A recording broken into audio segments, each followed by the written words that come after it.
మార్కాపురం జిల్లా ఏర్పాటుకు మంత్రివర్గ ఉపసంఘం నివేదికను రాష్ట్ర ముఖ్యమంత్రి చంద్రబాబు నాయుడు ఆమోదించడంతో మంగళవారం రాత్రి మార్కాపురం పట్టణం ఉత్సాహంతో మారుమోగింది. మార్కాపురం వ్యవసాయ మార్కెట్ యార్డ్ వద్ద గుంటూరు నుండి వచ్చిన ఎమ్మెల్యే కందుల నారాయణ రెడ్డికి టీడీపీ నాయకులు శ్రేణులు ఘన స్వాగతం పలికారు. పూలమాలల దుశ్శాలువతో సత్కరించిన అనంతరం అక్కడి నుండి భారీ ద్విచక్ర వాహన ర్యాలీ ప్రారంభమైంది. దారి పొడవున బాణసంచ కాల్చితో యువత కేరింతలు కొట్టగా ర్యాలీ ఎమ్మెల్యే నివాసం జవహర్ నగర్ కాలనీ వరకు కొనసాగింది. అక్కడ నేతల ప్రజల సమక్షంలో MLA Narayana Reddy cake cut చేసి మిఠాయిలు పంచిపెట్టారు. మార్కాపురంలో ఇదివరకు ఎన్నడూ చూడని రీతిలో సంబరాలు చోటు చేసుకున్నాయి. వైసీపీ అన్యాయం చేసింది, కూటమి న్యాయం చేసింది. జిల్లా ఆమోదం సందర్భంగా విలేకరులతో మాట్లాడిన ఎమ్మెల్యే కందుల నారాయణ రెడ్డి గత వైసీపీ ప్రభుత్వం 26 జిల్లాలు చేస్తూ మార్కాపురం ప్రాంతాన్ని పూర్తిగా నిర్లక్ష్యం చేసిందని అన్నారు. ప్రతిపక్ష నేతగా ఉన్న సమయంలో చంద్రబాబు నాయుడు మార్కాపురం ప్రజల ఆకాంక్షలు తెలుసుకుని పుట్టినరోజు రోజునే జిల్లా అవుతుందని హామీ ఇచ్చిన విషయాన్ని గుర్తు చేశారు. ఇచ్చిన మాట నిలబెట్టి నేడు మార్కాపురం జిల్లాకు ఆమోదం తెలపడం ఈ ప్రాంతానికి పెద్ద న్యాయం. ఈ వెనుకబడిన పశ్చిమ ప్రాంతాన్ని ప్రత్యేక జిల్లా చేసినందుకు మార్కాపురం ప్రజలు ముఖ్యమంత్రికి జీవితాంతం రుణపడి ఉంటారని తెలిపారు.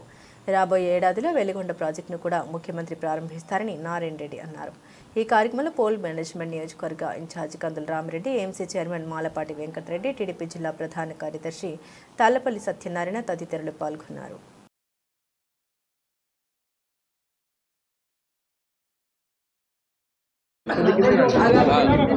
ఈరోజు మా పశ్చిమ ప్రాంత ప్రజలందరూ కూడా ఎంతో జీవితకాలం సంతోషంగా గడిపేటువంటి పరిస్థితి. ఎందుకంటే ఈ ప్రాంత ప్రజల యొక్క కళ, ఈ ప్రాంత ప్రజల యొక్క అభీష్టమైనటువంటి జిల్లా సాధన అనేది ఈరోజు మా నాయకుడు చంద్రబాబు నాయుడు గారి పుణ్యాన మాకు సహకరించింది. ఆయన ఏదైతే ఆయన జన్మదినం రోజున ఈ మార్కాపూర్ ప్రజలకు మాటిచ్చాడో ఆ మాటకు కట్టుబడి ఈ ప్రాంత ప్రజల యొక్క అభిమతాన్ని గౌరవించి ఈరోజు జిల్లా ఇస్తున్నట్టు ప్రకటించడం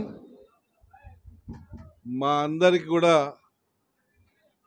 ఆనందదాయకం, సంతోషించదగ్గ విషయం. ఈ ప్రాంత ప్రజలు జీవితాంతం చంద్రబాబు నాయుడు గారికి రుణపడి ఉంటామని ఈ సందర్భంగా నేను మనవి చేస్తా ఉన్నా. మా నియోజకవర్గము అలాగే ఎర్రగొండపాలెము గిద్దలూరు ప్రాంత ప్రజల తరపున ఆయనకు హృదయపూర్వకంగా పాదాభివందనాలు తెలియజేసుకుంటా ఉన్నా. ఎందుకంటే 200 కిలోమీటర్ల పైచిలకు ప్రయాణం చేయాల్సినటువంటి పరిస్థితి జిల్లా హెడ్ క్వార్టర్కి పోవాలంటే. ఎడ్యుకేషన్ సౌకర్యం లేదు, హాస్పిటల్ సౌకర్యం లేదు, ట్రాన్స్పోర్టేషన్ సౌకర్యం లేదు, రెవెన్యూ వ్యవస్థ సౌకర్యం లేదు. ఇలా అన్ని డిపార్ట్మెంట్ల పరంగా మేము ఎంతో వెనుకబడి ఉన్నాం. ఇటువంటి వెనుకబాటుతనాన్ని గుర్తించి మా కష్టాల్ని కడతీర్చడానికి ఆ దేవుడు చెన్నకేశవుడు చంద్రబాబు గారిని ఆ రోజు మా ఊరికి రప్పించటం, మా ఊరు ప్రజల ఆక్రందన ఘోష ఆయన వినటం, ఈరోజు సంవత్సరంన్నర కాలములోనే ఈరోజు జిల్లా ప్రకటించడం మా ప్రాంత ప్రజలు చేసుకున్నటువంటి అదృష్టంగా మేము భావిస్తూ ఉన్నాం. ఎట్టి పరిస్థితుల్లో ఈ ప్రాంతంలో ఉన్నటువంటి ప్రతి ఒక్క కుటుంబానికి ఈ రాబో 3.5 సంవత్సర కాలంలో న్యాయం జరిగేలా, మంచి జరిగేలా మా అధినాయకత్వాన్ని మెప్పించి ఒప్పించి చేసి పెడతానని కూడా చెప్తా ఉన్నా. 23 సంవత్సరాలుగా పార్టీకి నమ్ముకొని ఉన్నందుకు నాకు ఇచ్చినటువంటి బహుమతిది. ఒక కార్యదక్షత, ఒక సిన్సియారిటీని నమ్మి నా ప్రాంత ప్రజలు పడుతున్నటువంటి కష్టాలను వివరిస్తే ఆలకించి ఈ యొక్క జిల్లా అనేది ప్రకటింపజేయటం మా అదృష్టంగా భావిస్తా ఉన్నాం. అలాగే నాతో పాటు నా సహచరులు గిద్దలూరు, ఎర్రగొండపాలెం, కనిగిరి, దర్శి, అలాగే మిత్రులు గొట్టిపాటి రవికుమార్, స్వామి గారు, జనార్దన్ గారు, ఇలా మా సోదరుడు తమ్ముడు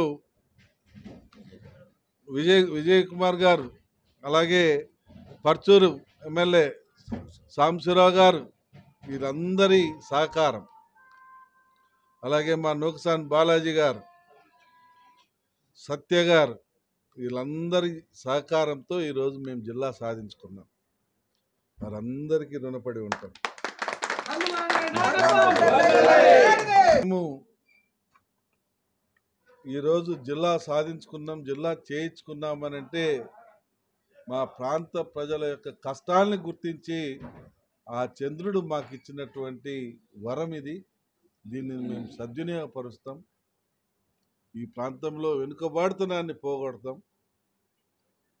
23 సంవత్సరాలు